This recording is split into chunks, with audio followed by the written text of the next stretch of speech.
আজকে বাজার থেকে অন্য কোনো কিছু কিনিনি, শুধু মাছ কিনে নিয়ে এসেছি। কি কি মাছ কিনে নিয়ে আসলে? দাঁড়া দেখাচ্ছি।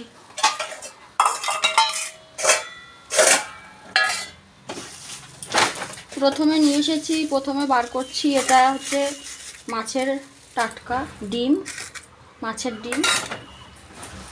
তারপরে এনেছি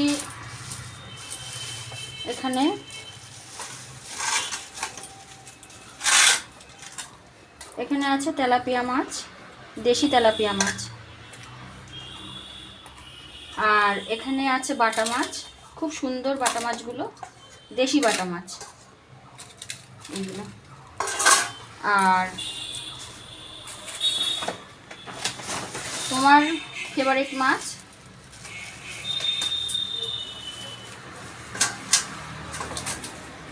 এখানে একদম টাটকা কেটে নিয়ে আসলাম, পাঙাশ মাছ। খুব সুন্দর মাছটা, টাটকা ছিল, কেটে নিয়ে আসলাম। তো আজকে এই মাছ বাজারটা করে নিয়ে আসলাম। এই বেলা হয়ে গেছে এমনিতেও।